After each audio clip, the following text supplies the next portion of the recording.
Devant la Société des pavés du Congo, l'illustration de son travail. Des pavés qui recouvrent la rue Lagué et qui ont amélioré depuis leur installation le transport et les conditions de salubrité dans cette artère du 4e arrondissement de Brazzaville, Mongali. La rue Lagué, qui est vraiment poto-poto. Et que même pour la taxer, les cas qui est compliqué, mais tout le monde qui est pavé et continue à ruelle est praticable. La taxer comme le concatien avait de la paix. En tout cas, ça va. Bonne nouvelle pour les Congolais. À partir de novembre 2025, ce seront désormais toutes les ruelles et avenues des différentes villes du Congo qui seront progressivement pavées à travers un projet de grande envergure qui débutera à Brazzaville et Pointe-Noire. L'annonce a été faite le 14 octobre dernier par le ministre de l'Assainissement urbain, de l'entretien routier et du développement local, Juste Désiré Mondélé, lors de l'atelier de validation de la politique nationale d'assainissement. La première quinzaine de novembre, nous allons lancer une grande opération de pavage des rues. Nous allons commencer à Brazzaville, mais l'idée c'est de toucher Pointe-Noire et aussi les villes secondaires. Donc, toutes les parties prenantes ici représentées sont invitées à participer à cette opération à forte mobilisation de main-d'œuvre, une opération IMO.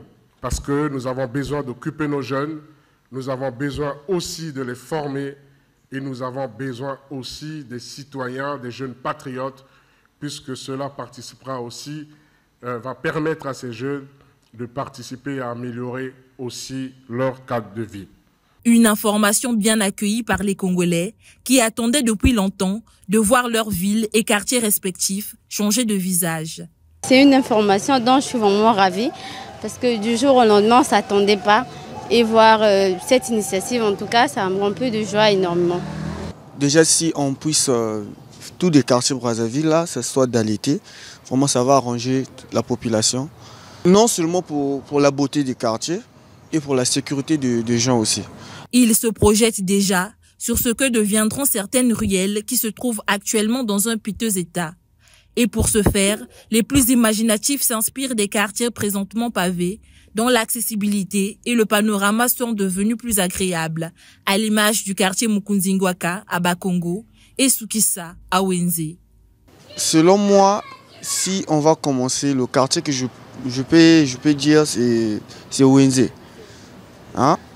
Je n'ai même pas mis du temps à Brazzaville, mais en peu de temps que je fais ici, je pars souvent à Wenze, j'ai plus des amis là-bas, parce que l'école c'est à IAD, mais j'ai plus des amis à Wenze. Quand je pars là-bas, quand je vois déjà l'image du quartier, vraiment c'est compliqué. Malaba la Boetambongo, tout est amabé, tout est tout est amabé. Priorité est d'abord que non, nous sommes là où il y a la quartier à Brazzaville, parce que moi tout le temps il y a la Mopaya, à la quartier à Brazzaville. Ako locate d'abord que dans le quartier à Misika wana.